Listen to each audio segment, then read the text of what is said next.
Alhamdulillahirabbil alamin. Allahumma shalli ala Muhammad wa ala alihi wa ashabihi wa tabi'in ajma'in. Bapak dan Ibu, sahabat MQ Pagi dimanapun berada, Alhamdulillahirabbil alamin. Segala puja-puji milik Allah SWT yang pagi ini Alhamdulillah mengkaruniakan kepada kita kesempatan untuk menimba ilmu dan menggali hikmah dan pelajaran bagaimana kita untuk membangun sebuah usaha dengan jaringannya. Semoga siapapun yang bergabung di acara ini Allah karuniakan kesehatan, Allah karuniakan keberkahan, dan semoga semuanya kita semua beserta keluarga besar bisa berkumpul, bisa selamat dunia dan akhirat, bisa berkumpul di surga nanti. Amin ya Allah ya Rabbal Alamin. Salawat dan salam semoga senantiasa tercurah kepada junjungan alam baginda Rasulullah Muhammad SAW yang beliau mengajarkan kepada umatnya sampai sekarang, sampai kita nih, Alhamdulillah, dan semoga kita mendapatkan syafaat beliau nanti di akhirat. Amin ya Allah ya Rabbal Alamin. Bapak dan Ibu, kita tahu bahwa berbisnis, berwirausaha itu tidak hanya sebatas membuat produk, memasarkan produk, dan menjaga kualitasnya. Kalau kita ingin bisnis dan usaha kita besar dan bisa dirasakan manfaatnya sebesar mungkin untuk umat dan masyarakat, salah satu hal yang perlu dipikirkan adalah membangun jaringan ataupun network, ataupun kita membuka cabang-cabang di berbagai lokasi. Nah, terkait dengan hal ini kita akan belajar menggali hikmah, kiat-kiat apa nih kira-kira yang beliau lakukan sehingga usahanya ini dalam waktu yang relatif cepat bisa berkembang dengan pesat dan memberikan manfaat yang luar biasa kepada umat dan masyarakat. Sudah hadir bersama kita Pak Haji Tatang Suharta, owner dari jaringan Hisana Group. Kita sapa beliau ya. Assalamualaikum warahmatullahi wabarakatuh, Pak Haji. Waalaikumsalam warahmatullahi wabarakatuh. Masya Allah. Sehat, Pak Haji? Alhamdulillah. Pak Gatot gimana, sehat? Alhamdulillah. Untuk kesekian kalinya saya silaturahmi nih dengan Bapak menimba ilmu. Dan ini kami penasaran ini Pak Haji. Karena apa? Karena salah kata orang ya, kata beberapa yang pernah diskusi dengan saya, di Indonesia ini Masya Allah ya, keunikan dan keragaman kuliner itu hampir tidak terbatas karena di pinggir jalan kiri kanan begitu ya, itu dari Sabang sampai Merauke itu berjajar makanan khas yang luar biasa enak dan menjadi ciri khas Indonesia. Hanya salah satu kelemahan yang mendasar buat umat Islam ataupun buat orang-orang Indonesia seperti saya dan teman-teman yang memulai sebuah usaha itu, kita itu agak sulit untuk menduplikasi ataupun mengembangkan di tempat yang lain. Kita bisa membuka satu rumah makan misalnya ataupun satu counter misalnya jualan ya khas di Bandung, soto Bandung misalnya ataupun ayam goreng atau apapun. Namun untuk menduplikasi di tempat yang lain itu ternyata perlu ilmu, perlu wawasan dan ya mekanisme pengelolaan yang lebih besar ya. Nah, saya mengamati jaringan Hisana Group ini luar biasa nih Pak Haji perkembangannya. Kira-kira Pak Haji bisa sharing kiat-kiatnya apa ataupun hikmah menjalani dan mengembangkan Hisana Group ini dengan jaringan usahanya yang saya tahu sudah mencapai ribuan ya per 2021 kemarin, insya Allah. Baik, silakan Pak Haji, ada sesuatu yang atau perkenalan dulu nih karena jamaah baru pertama kali ini silaturahmi dengan Pak Haji Tatang. Ya. Baik, silakan. Ya, bismillahirrahmanirrahim. Allahumma sholli ala Muhammad wa ala ali Muhammad. Tadi sehubungan dengan pertanyaan Pak Gatot, bagaimana supaya kita eksis bisnis UKM gitu ya. Nah, ini saya bicara berdasarkan pengalaman ya, bukan berdasarkan ilmu manajemen dan lain-lain lah. Ini bicara tentang kita merintis usaha kuliner ini selama 15 tahun. Jadi gini Pak Gatot, untuk kita pertama memulai usaha itu harus memilih, ini khususnya untuk kuliner ya, memilih jenis apa saja yang kita akan masuki gitu. Nah, saran saya ya kita harus memilih produk yang udah teruji Pak, udah teruji bahwa produk ini disukai oleh masyarakat. Walaupun itu banyak pesaing ya, justru dengan banyak kompetitor menunjukkan bahwa produk itu dibutuhkan oleh masyarakat luas dan pasarnya cukup besar. Tinggal bagaimana kita untuk membuat diferensiasi, ya, diferensiasi produk yang kuat gitu. Misal kalau dulu Hisana buka tahun 2006 ya, saat itu Fried Chicken hanya buka di waktu sore asar ke malam ya. Hampir tidak ada yang Fried Chicken yang buka di pagi ya, dari pagi. Nah, Hisana ini memulai dari jam 5 Pak, udah beres-beres, jam 6 sudah matang. Nah, ini kan tidak ada kompetitor saat itu dari jam 6 pagi sampai asar gitu. Dan di mana-mana saat kita buka itu responnya cukup bagus ya. Jadi saat itu anak sekolah yang mau sekolah bekal ibunya bawa nampan toples ya, makanan. Ayamnya beli dari kita. Ini cukup lama ini kita sendirian saat itu ya. 5 tahun pertama itu seolah blue ocean ya gitu ya. Jadi ya begitu mudahnya gitu ya. Tiap buka cabang 99% pasti berhasil, karena saat itu juga kompetitor masih jarang ya. Di sana saat itu sudah pakai logo, sudah pakai seragam, ya, pakai sarung tangan, gitu. Di saat yang lain tanpa logo masih gerobakan. Nah ini diferensiasi ini yang membuat kita momentum ya, momentum saat itu kita dapat, sehingga alhamdulillah karena saat itu kita duluan mencari tempat-tempat yang strategis, walaupun sekarang saingannya berjibun. Sampai saat ini Allah takdirkan masih bisa eksis. Kita buka tahun 2006 Pak Gatot dengan modal 13.500.000 kalau nggak salah saat itu. Masya Allah. Ya, berdua sama kakak ya. Saya merangkap saya sebagai direktur utama merangkap tenaga inti ya. Saya motong ayam, saya juga goreng ayam ya, gantian lah sama kakak. Nah, itu kurang lebih kronologis dan sejarah singkatnya. Gitu. Nah itu Pak Haji Tatang, pilihan ayam ini memang dari awal di ini ya, di setting kan sekarang di mana-mana juga ayam goreng ya, di sana di pojok ayam goreng, kemudian di sebelah sana juga ayam goreng. Jadi memang dari awal sejarahnya Pak Haji buka Hisana dan pilih produknya ayam memang sudah punya pengalaman terkait hal ini, atau hanya sebatas mengamati, oh ini kelihatannya kalau warung makan itu ayam nih yang paling laku begitu? Ya, qadarullah saat itu saya dibimbing sama guru saya ya, yang sekaligus sebagai teman gitu, bagaimana membuka percekan ini sehingga saya relatif lebih mudah. Kebetulan produk percekan ini kan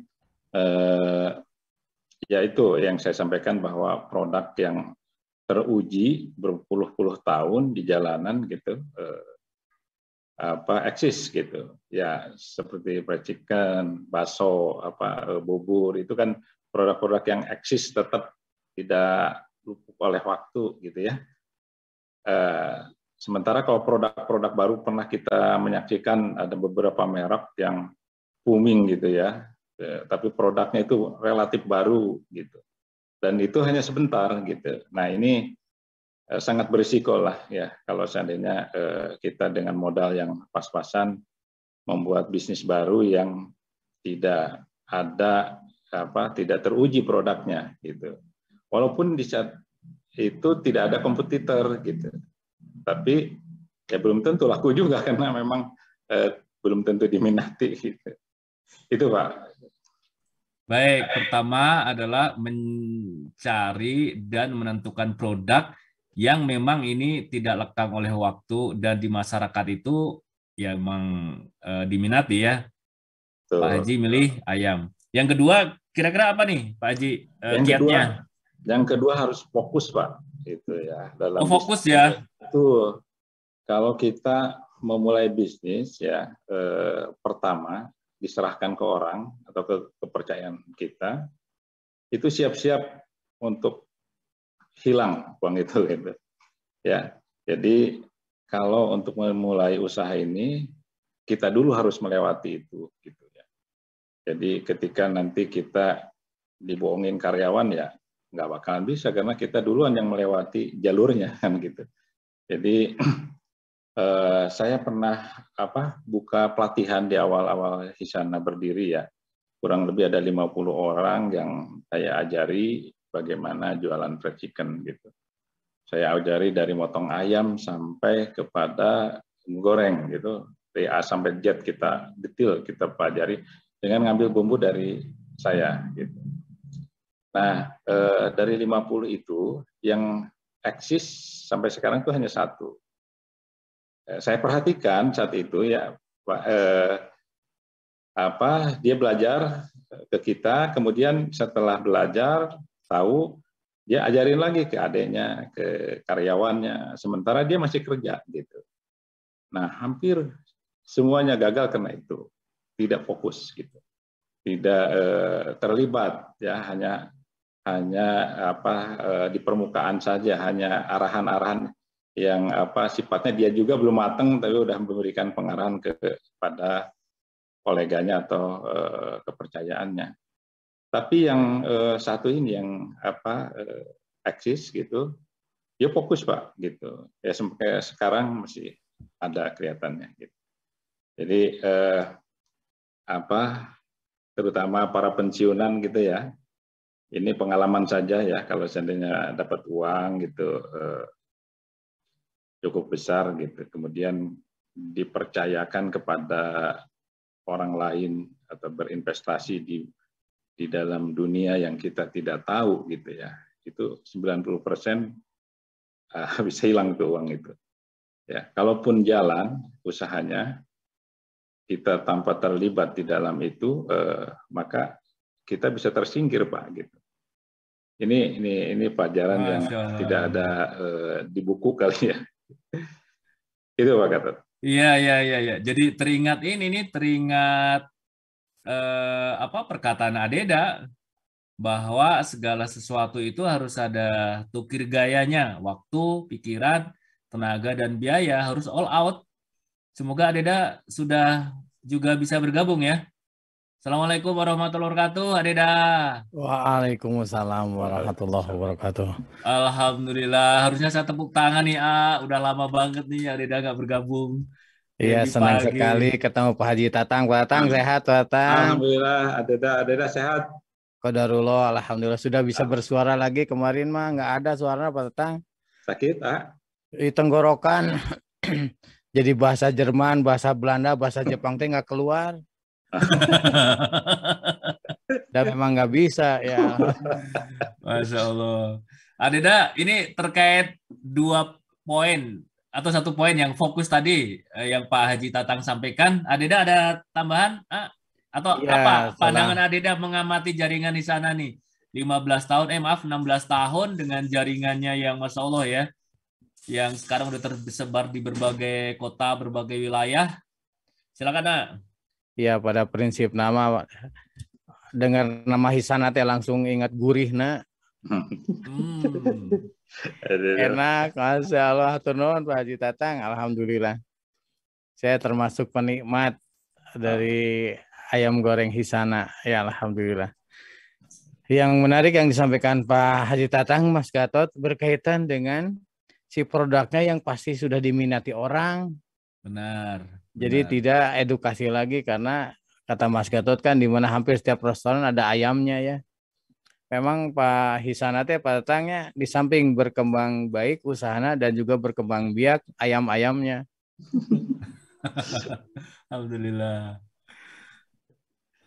Ya jadi itu menarik, itu nggak usah ada edukasi lagi bagaimana untuk bisa mendapatkan produk kita. Jadi produknya yang udah sangat familiar dengan lidah bangsa kita. Dan yang sangat menarik sekali Pak Haji Tatang tadi menyampaikan, jadi nggak ada yang buka pagi hari. Iya, iya, iya. Dan itu terobosan yang luar biasa menurut hemat saya, Mas. Sesuatu Jadi, yang merubah. Iya, ada yang lain mah rata-rata siang, sore. Sekarang pagi hari, jadi sarapan. Hari bagusnya sarapan dengan ayam, Pak Haji, Pak Tatang, atau sarapan bersama ayam? Dengan ayam kayaknya. Asal jangan ada kandangnya. Tapi kalau ingin lebih hemat mah adalah bersama ayam ya, sarapan bersama ayam. Ayamnya di samping, dia makan juga, makan jagung, kita makan. Ya, alhamdulillah. Baik, alhamdulillah Adeda. Jadi Bapak dan Dan Ibu satu lagi Mas Gatot, ya, ini tuh silakan, benar-benar yang diterapkan oleh Pak Haji Tatang adalah fokus waladzina jahadu fina lanahdiyanahum subulana. Jadi sungguh-sungguh benar Pak Tatang, saya mendapatkan banyak hal berkaitan dan bisnis karena tidak sungguh-sungguh, separuh waktu, bahkan tidak separuh, seperempat waktu Mas Gatot. Iya, betul. Tapi ingin untung, padahal kekuatan ada kesungguhan. Betul. Berkaitan dan pemikiran. Oh, pokoknya masing serius, weh. Rata-rata mah ada sederhana. Bisnis gagal mah karena tidak sungguh-sungguh Pak Tatang ya. Iya, betul. Tidak sungguh-sungguh. Nah, itu Adeda, rumus yang tukir gaya itu Adeda bisa jelaskan nggak? Supir gaya. Tukir. Oh. Ya pada prinsip nama karunia Allah teh. Dengan adanya ide juga karunia Allah itu. Jadi kalau ingin punya prestasi, segala daya upaya potensi yang ada dikerahkan. Termasuk doa, termasuk tawakal, termasuk berguru. Tadi Pak Haji Tatang ada berguru. Dulu pernah ada santri menyembelih ayam, Mas Gatot. Karena tidak berguru, itu mah Masya Allah. Jadi masalah ya karena tidak mati-mati ayamnya. Kebalik yang disembelih ini potong. Itu karena jadi jolim tuh Masya Allah. Jadi dari sana harus berguru. Karena segala potensi yang ada yang dimiliki karunia Allah teh dikerahkan. Insya Allah berhasil. Iya. Siap, alhamdulillah. Baik. Pak Gatot tadi saya bilang berguru tuh ini kata-kata yang sensitif di daerah saya tuh. Oh. Jadi berguru ini bukan berguru kepada paranormal atau pada gitu ya. Jadi berguru kepada teman saya sekaligus mantan atasan saya yang duluan di bidang yang sama gitu. Saya diarahkan sehingga saya juga bisa seperti beliau gitu.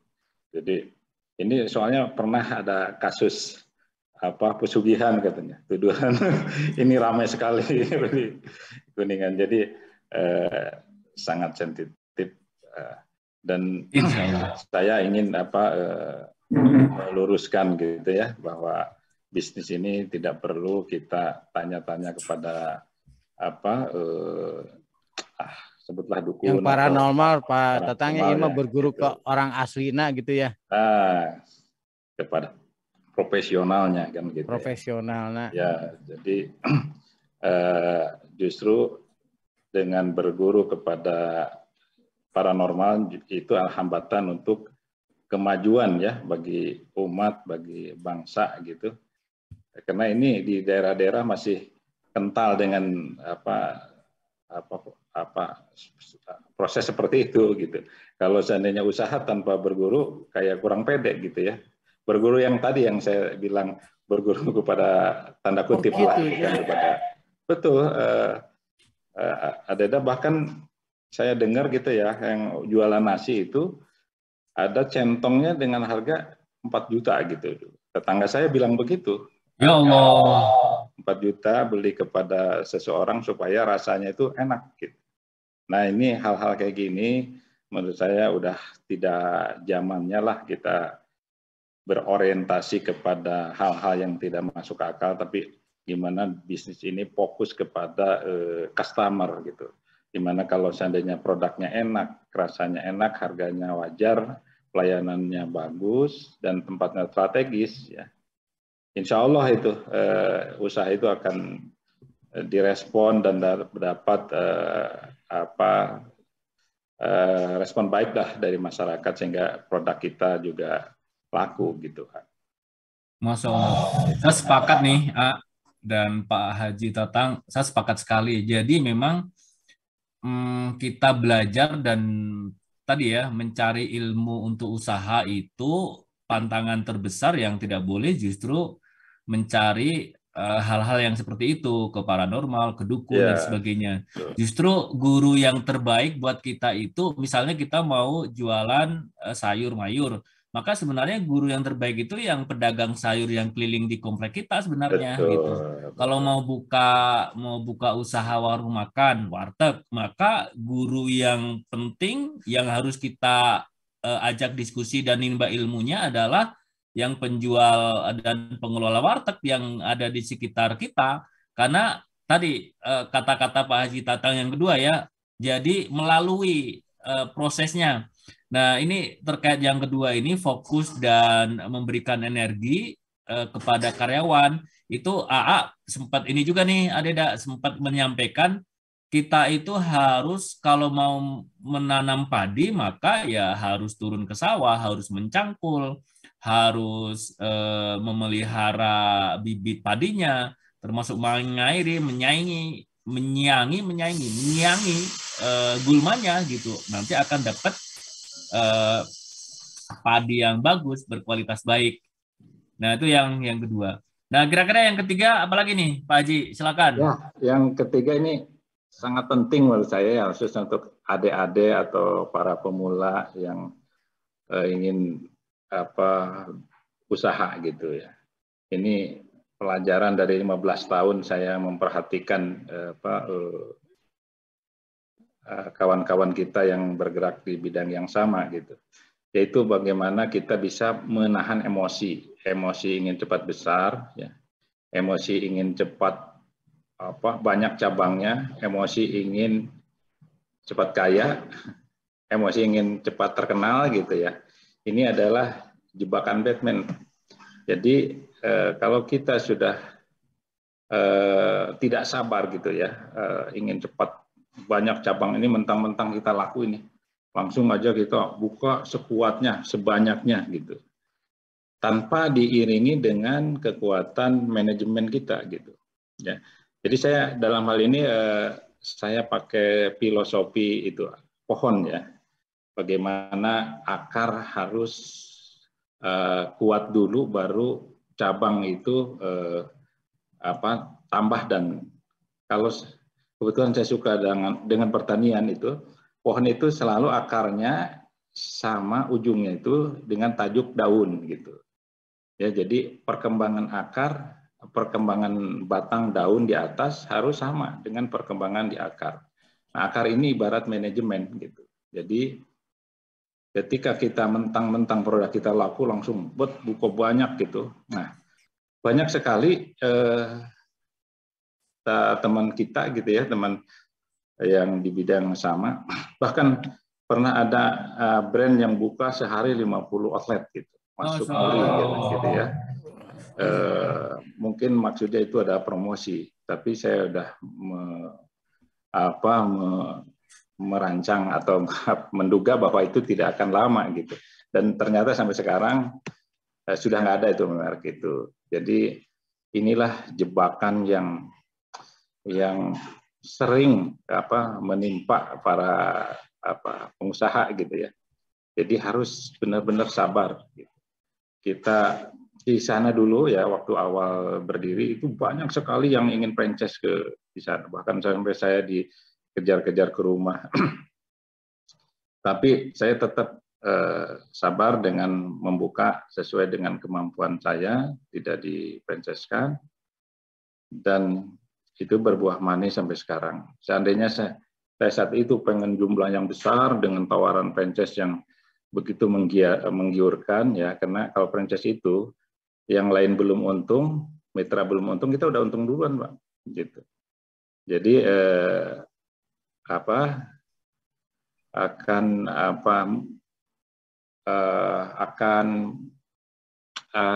secara manajemen itu kalau mendadak besar itu akan kelabakan lah gitu. Bahkan misalnya menghadapi kelangkaan ayam, misalnya menghadapi kenaikan harga ayam, kemudian belum faktor bagaimana perpajakan gitu. Ini akan menjadi bumerang gitu. Jadi itu yang saya hati-hati dalam merintis. Makanya dari 15 tahun ini jumlah saya masih segini aja gitu.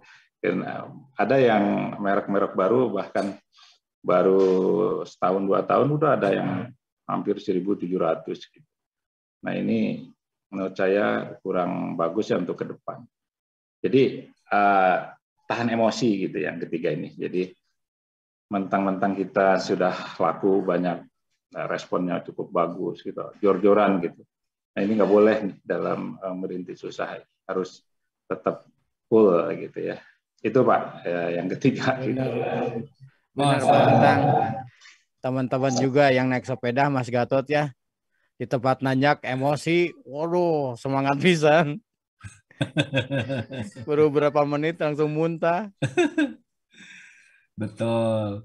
Nah itu Pak Tatang ada ini nggak? Ada ukurannya nggak? Nahan diri itu berapa lama? Ini kan 15 tahun, 16 tahun. Karena sampai siap untuk diduplikasi di tempat yang lain itu ada ini nggak? Ada ukurannya? Sampai apa nih indikatornya bahwa kita udah siap untuk diduplikasi? Tentunya bertahap ya. Jadi bagaimana SDM ini udah siap gitu ya. Saya dulu melepas anak-anak untuk goreng ayam itu dulu ya 3 bulan saya ajarin. Sebelum 3 bulan kita plototin ngegoreng gitu ya, itu kita belum berani gitu ya untuk melepas gitu. Jadi pendidikan kepada SDM dulu yang kita terapkan, kemudian sekiranya SDM ini mampu buka cabang, kita buka gitu. Dan kita harus pilih mana yang SDM ini tentang amanahnya gitu, karena di Hisana ini agak unik ya untuk mengembangkan jaringan ini, sistemnya bukan franchise, bukan ya kemitraan tetap, tapi kemitraannya internal. Jadi karyawan sebagai pemilik gitu, pemilik. Kalau di perusahaan lain kita harus ada slogan, kita harus punya rasa memiliki gitu. Kalau di sana benar-benar memiliki gitu, walaupun 1%, 2% gitu ya. Nah dengan cara berbagi kepemilikan ini, ya ketika pandemi kemarin, semuanya tetap merasa bertanggung jawab dan merasa ya memang memiliki sendiri kan gitu ya. Jadi tanpa digerakkan, tanpa diawasi, seluruh Indonesia bergerak sendiri karena dia bekerja di dalam perusahaannya sendiri gitu. Di samping itu yang karena kepemilikannya banyak gitu, yang mendoakan juga banyak tentunya, sehingga Allah berikan ya sampai sekarang masih bisa berjalan dengan baik gitu, dan selalu Allah berikan kemudahan gitu. Ini mungkin berkat kepemilikan banyak orang dan doa banyak orang ya, terutama ya saat itu kita juga disupport terus sama orang tua ya gitu ya, mungkin karena doa orang tua lah ya membuat kita diberikan kemudahan gitu. Yang keempat Pak Gatot, boleh saya langsung ya, gitu langsung Pak, silakan Pak. Sebelum kita buka pertanyaan dari jamaah, silakan langsung. Menahan kesabaran gitu, menahan sabar menahan kenikmatan. Nah, ketika kita sudah merasakan dari hasil usaha gitu ya, berjalan dengan baik, modal mengalir dengan baik kan gitu. Nah, orang kita ini ya umumnya gitu, kalau sudah seperti itu jor-joran juga beli barang-barang yang tidak ada hubungannya dengan usaha gitu. Ya, beli mobil yang mewah gitu ya. Beli rumah ini, padahal ini dalam proses merintis gitu. Tidak apakah nggak sebaiknya uang itu diputar lagi dari modal. Beli mobil bolehlah untuk operasional dulu lah gitu.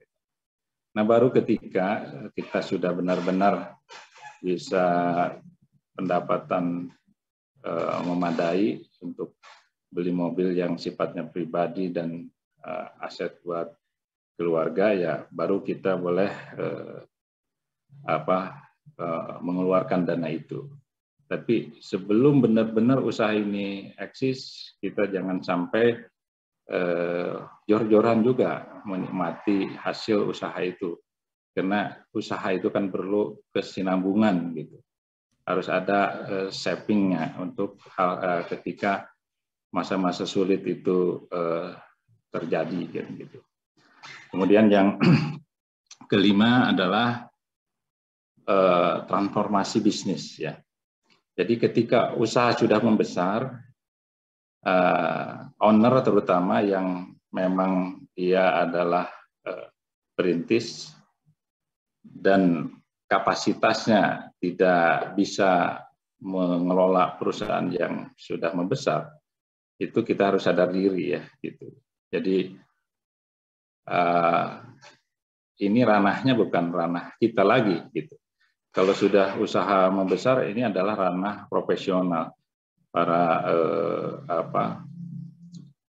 profesional yang sudah berpengalaman di bidang perusahaan-perusahaan yang modern gitu.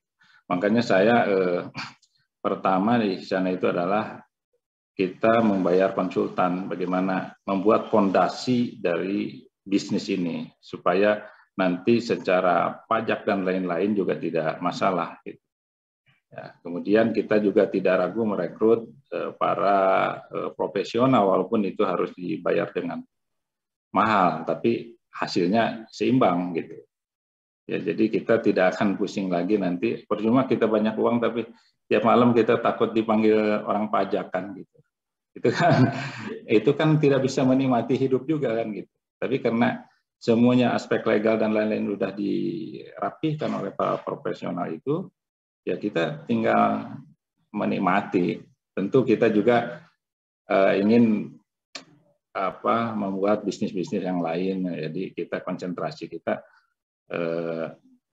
ke yang lain. Jadi baru setelah tahapan ini, setelah kita dilimpahkan kepada profesional, kita boleh membuat usaha atau bisnis yang lain. Tapi sebaiknya bisnis itu juga tidak jauh hubungannya dengan bidang yang kita kerjakan, karena akan cukup berisiko ya kalau seandainya kita bisnisnya kuliner, tiba-tiba kita masuk ke konveksi atau lain-lain gitu ya, yang tidak ada, yang kita gelap di bidang itu juga cukup berisiko.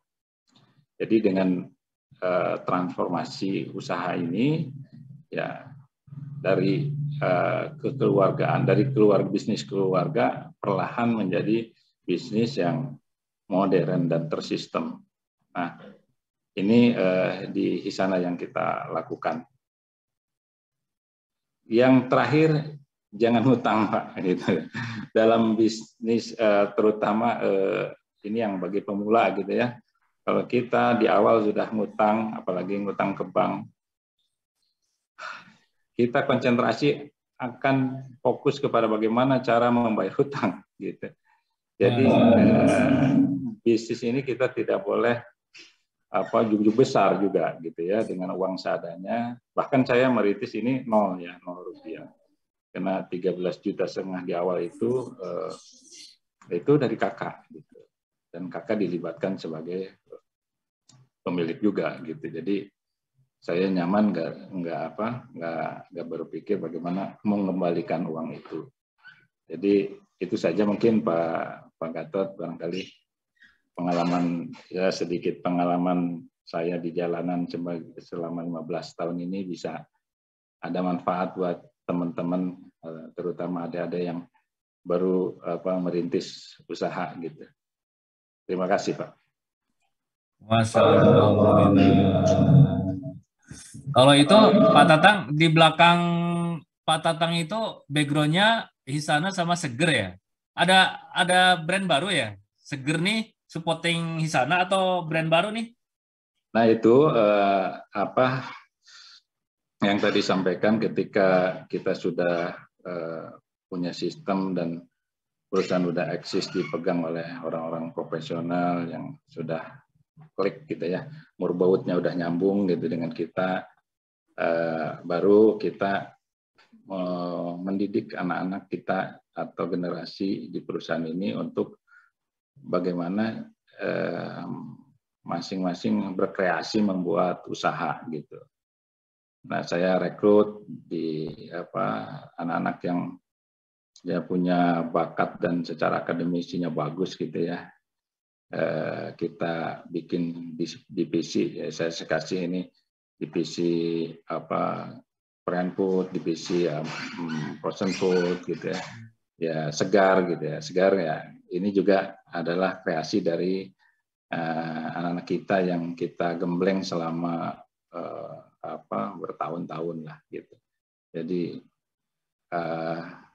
bukan hanya segar, kemungkinan nanti ada nasi uduk, ada Korean food, ada frozen food gitu. Nah ini masih dalam tahap inkubasi ya gitu. Nah jadi berharap ke depan itu tidak hanya fried chicken, karena memang ini dunia fried chicken ini dunia yang udah dunia bisnis yang luar biasa, jarak 30 meter, 40 meter sudah ada merek baru ya, udah benar-benar red ocean lah.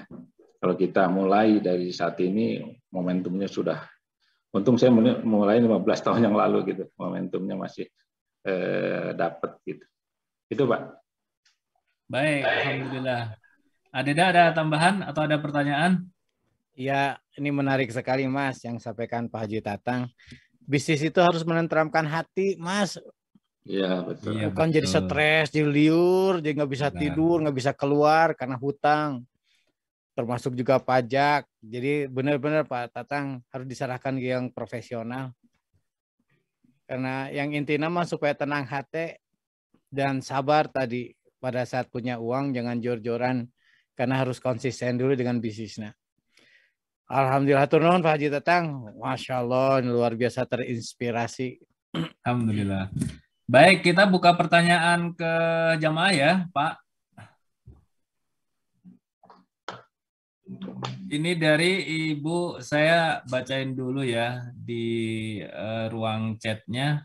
Dari Mas Kusuma Loka. Assalamualaikum Pak Tatang, izin bertanya, kapan di sana buka cabang di Lampung? Di Lampung. Kemudian ya. Bu Nina sekalian ya Pak. Ini Bu Nina, ya. Assalamualaikum Pak Haji Tatang, bagaimana cara menjadi rekanan di sana?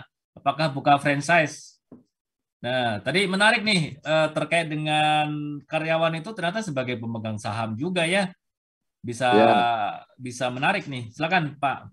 Ya, makanya kita nggak bisa buka franchise. Kita mengutamakan dulu orang dalam gitu ya. Karyawan, berikut mungkin di belakangnya adalah keluarganya mereka gitu. Nah, selama dari karyawan aja masih banyak yang belum kita akomodir gitu ya. Saya kenapa harus keluar gitu.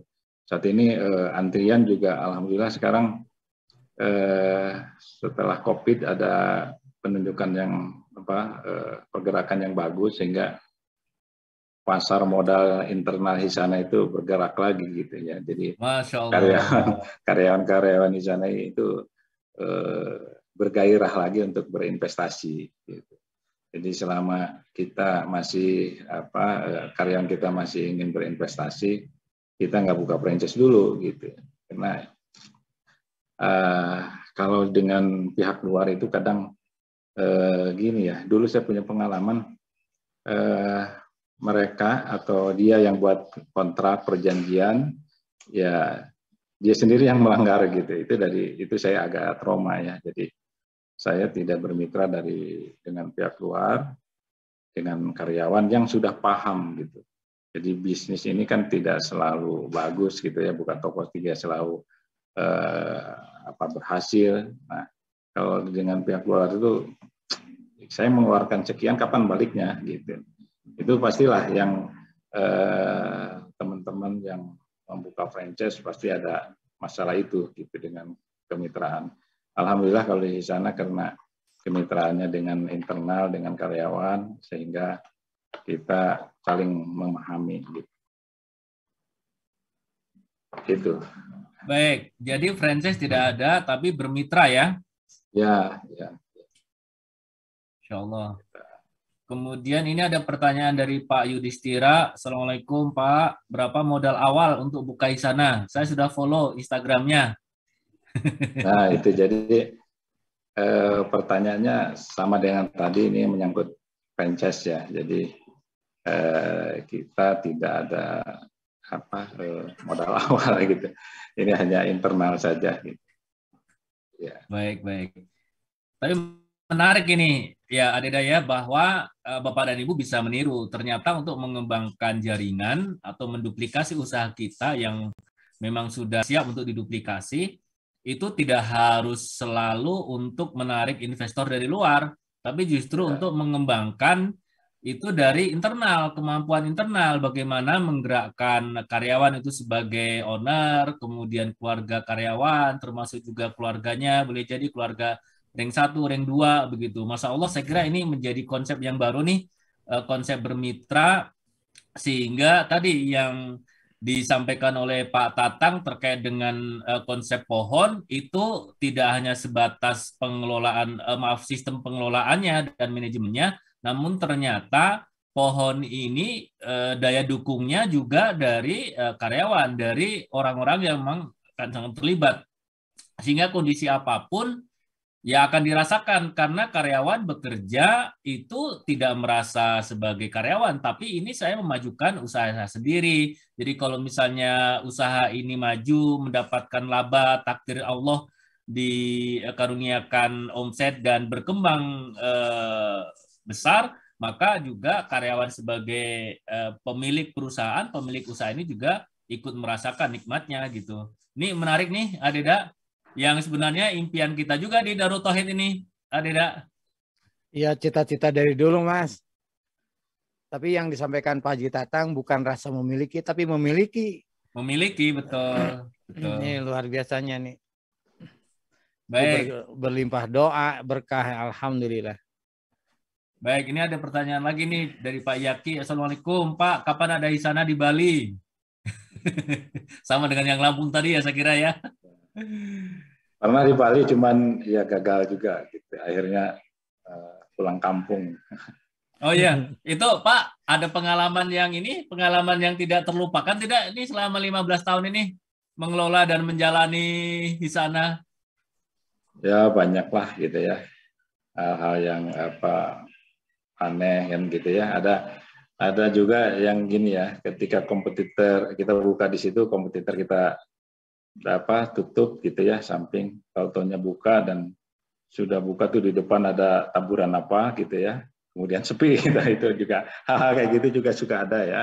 Jadi yang gitu yang sampaikan, tapi kuncinya sih harus dengan sabar ya, dan itu tidak akan lama ya kalau kita sabar, ulet ya. Hal-hal seperti itu juga kalah dengan sendirinya gitu. Itu mungkin yang agak aneh gitu. Ada satu daerah Pak yang dengan ayam itu nggak suka makan ayam gitu. Daerah tertentu misalnya. Ayam itu universal ya Pak ya. Dimanapun pada suka ya. Gitu, dari anak kecil sampai kakek-kakek gitu. Makanya itu kelebihan dari ayam itu. Bahkan saya sebagai tukang ayam juga hampir tiap hari makan ayam, nggak ada bosannya Pak. Iya Mas, saya punya cucu juga makan ayam terus tiap hari. Iya. Masya Allah, alhamdulillah. Baik, ini ada yang mengangkat tangan ya, Bu Irma. Boleh Bu dibuka mute-nya? Assalamualaikum warahmatullahi wabarakatuh. Waalaikumsalam warahmatullahi wabarakatuh. Mohon maaf Silakan, Bu. Pak, itu Kang. Ini Pak Deda juga alhamdulillah pada sehat ya. Alhamdulillah. Izin bertanya Pak Tatang. Jadi saya saking penasaran nih Pak ya. Jadi saya langsung buka ini terkait dengan profilnya Hisana Fried Chicken. Walaupun punten pisan Pak, saya sampai hari ini belum pernah merasakan betapa enaknya ya Pak ya. Mungkin ayam Hisana itu. Karena di Bekasi saya nggak tahu ada di mana, terus terang aja gitu. Nah, dari konsep yang Bapak kembangkan ini sangat luar biasa ya Pak ya. Jadi memang kalau karyawan itu merasa memiliki sebagai owner, pastilah dia akan melakukan apapun, ya intinya akan istilahnya performa dari bisnis itu akan diupayakan sedemikian rupa ya Pak. Nah, hanya saya ingin bertanya Pak, kalau boleh tahu sebetulnya sekarang outlet yang ada yang dipunyai Hisana itu ada berapa Pak? Dan dia tersebar di beberapa provinsi ya saat ini. Itu yang pertama.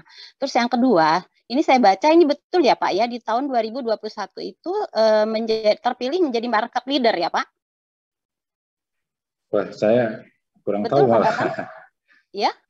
Kurang tahu itu masalah itu ya. Oh, ini saya ini barusan baca Pak, Adi saya langsung googling gitu ya. Nah itu tadi saya kepingin bertanya kalau sudah menjadi market leader ya di artinya di lini bisnis yang seperti ini, saya ingin tanya kriteria apa yang bisa menjadi kekuatan gitu ya, kekuatan dari ayam goreng Hisana ini Pak. Oh, Bapak malah nggak tahu. Ini saya barusan baca Pak di googling. Jadi di situ dibilang sebagai market leader gitu kan. Nah ini jadi saya penasaran banget. Masya Allah. Ownernya aja nggak tahu, Teh Irma. Ya, mohon maaf ini saya. Nah, itu biasanya dari ini Bu, biasanya itu yang menentukan adalah yang meriset ya. Betul Pak. Ini makanya ini autentik ya, artinya bisa dipertanggungjawabkan. Jadi kalau Pak Tatang nggak tahu, ada nanti Bapak googling sendiri ya Pak. Nah ini kalau begitu pertanyaan saya ganti Pak gini. Jadi apa sih menurut Bapak kekuatan dari fried chicken Hisana fried chicken ini dari segi misalnya Pak ya, kita kan ada KFC, ada McDonald dan segala macam gitu ya, dan kemudian juga berjamur ini banyak sekali yang outlet yang seperti Bapak kembangkan saat ini. Nah yang saya ingin penjelasan dari Bapak barangkali apa sih sebetulnya kekuatan yang paling gitu ya, yang tidak bisa disaingi oleh sejenis lah bisnis yang sejenis ini sampai Bapak bisa survive dan berkembang sampai hari ini. Terus yang berikutnya saya ingin tanya Pak, satu lagi Pak. Jadi sekarang ini sumber bahan baku ayam itu apakah Bapak mempunyai peternakan sendiri atau masih dari supplier? Terima kasih Pak Tatang, terima kasih.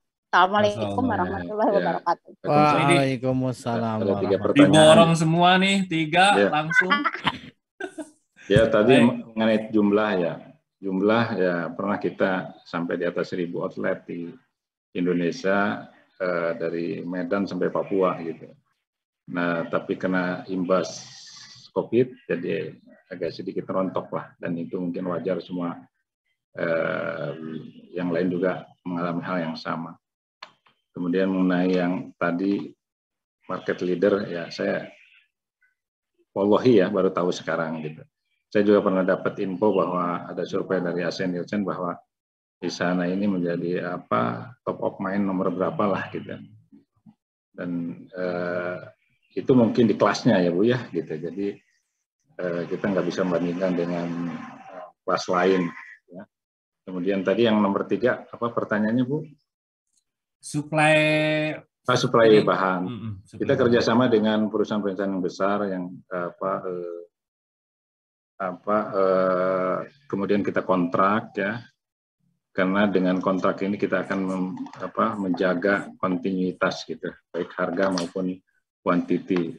Dengan seperti sekarang ini harganya mahal dan barangnya langka, dengan kontrak di sana alhamdulillah aman kan gitu. Tapi yang tidak kontrak dan mencari-cari supplier nih saatnya yang bingung sekarang ini, yang jumlah yang besar ini, yang cepat besar tanpa ada persiapan manajemen gitu. Ya, saat ini mungkin kelabakan ya, bagaimana mensuplai ayam. Itu Bu Irma. Keunggulannya apa Tatang? Keunggulan ya. Keunggulan di sana mungkin kalau kita selalu melakukan panel tes rasa. dengan mencopot brand-brand yang ada. Jadi di tiap kota itu ada 3, saya ambil 3 ini ya, 3 kompetitor dan kita panel kepada 10 customer. Kita tidak kasih tahu ini merek apa gitu. Nah dari situ alhamdulillah rata-rata Hisana yang nomor 1 yang pilihan mereka. Padahal dia nggak tahu tuh kemasan Hisana yang mana kan gitu.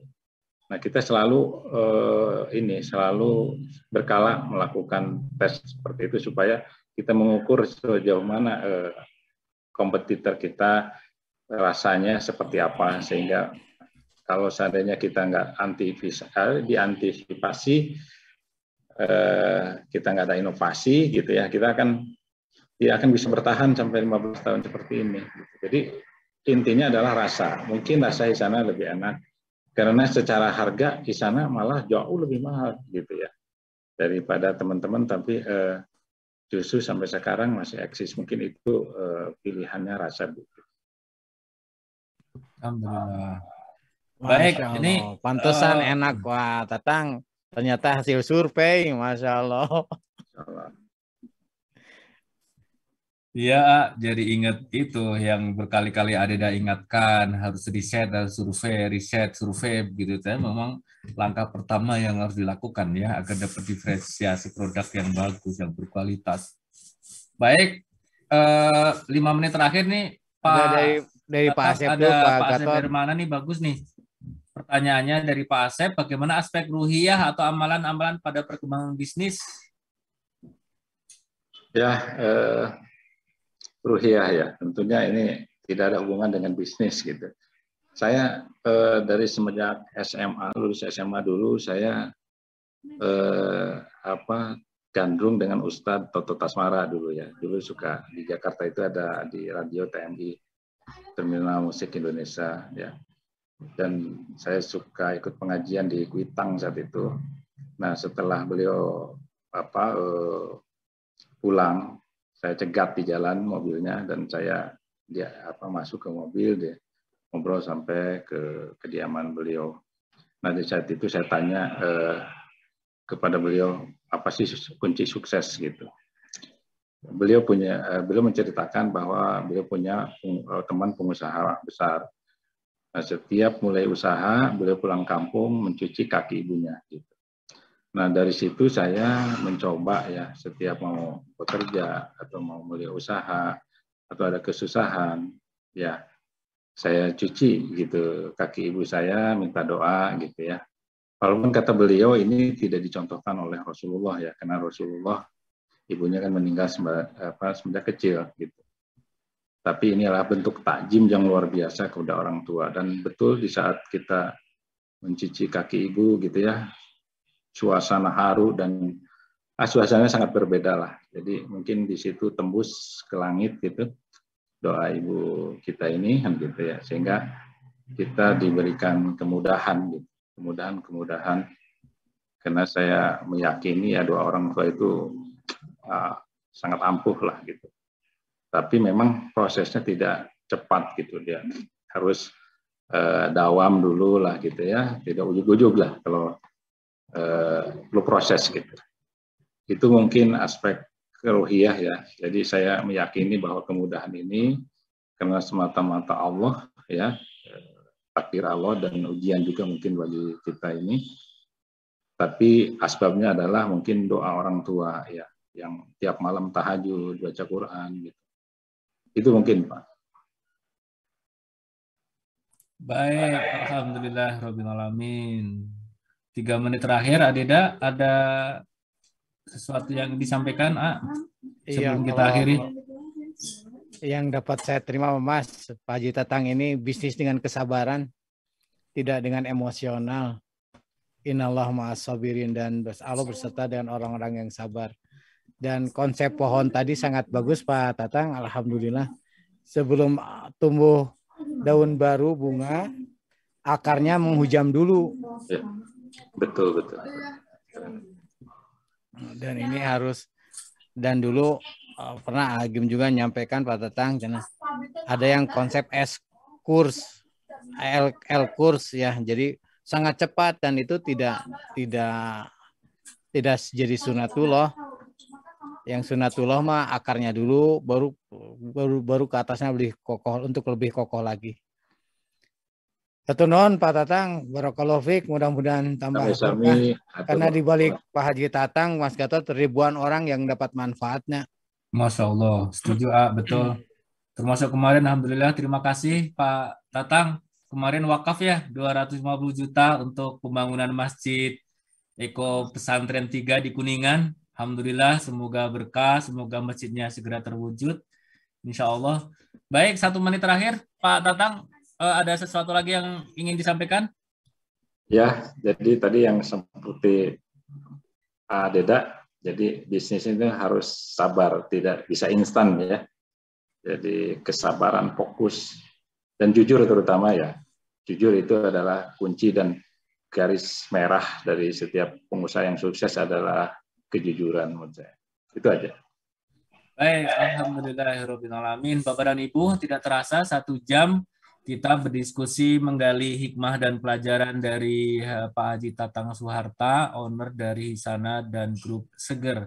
Insya Allah semoga apa yang beliau sampaikan menginspirasi kita semua, dan kita doakan semoga beliau dan Hisana Group dan keluarga bisa berkembang, sukses, dan bisa sukses tidak hanya di dunia namun juga bisa sukses di akhirat, bisa di jalan keberkahan, jalan kebermanfaatan bagi siapapun, sebesar-besarnya untuk umat dan masyarakat, insya Allah.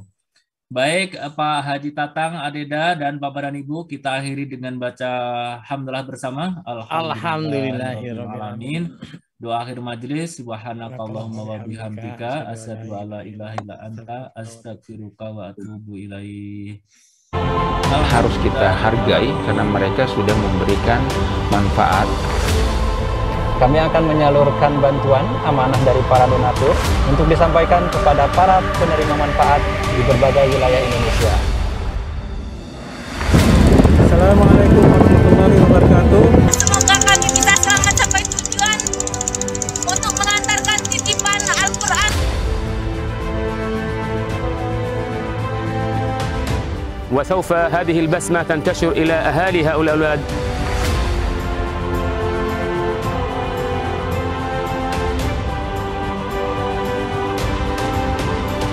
Terima kasih Detik Peduli.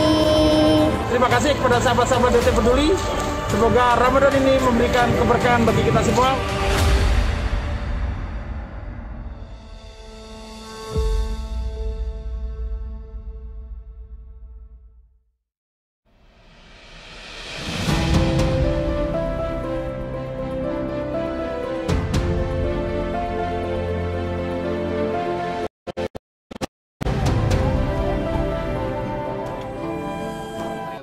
Sahabat-sahabat, saya sekarang sedang berada di pesantren Darut Tauhid Seruat, Ciputat, Tangerang Selatan. Tampak di belakang saya ada progres pembangunan Masjid Al-Hadi di Seruat, Tangerang Selatan. Alhamdulillah progresnya sudah mencapai 58%. Kita lihat di sini, insya Allah ini nanti akan dibangun 3,5 lantai ya. 3 lantai. Jadi di lantai yang paling itu ada mezanin. Ada ruang pertemuan di atas untuk ruang ibadahnya. Nanti dari asrama santri bisa langsung menuju ke masjid.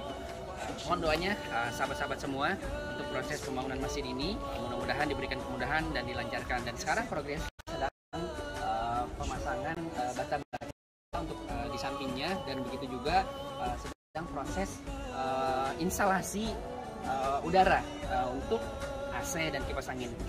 Mungkin Bapak Ibu yang ingin berdonasi untuk support pemasangan instalasi AC ini bisa menghubungi panitia pembangunan masjid atau di DT Peduli. Insya Allah hari ini tanggal 10 Januari 2022 akan dilakukan pengecoran saluran air, terjunan dibuat berundak-undak agar energi airnya terurai, tidak kuat sehingga tidak terjadi longsor. Mudah-mudahan dilancarkan. Terima kasih. Assalamualaikum warahmatullahi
Jangan lupa, saya bilang sekalian, terus berlangganan di Darut Tauhid Official.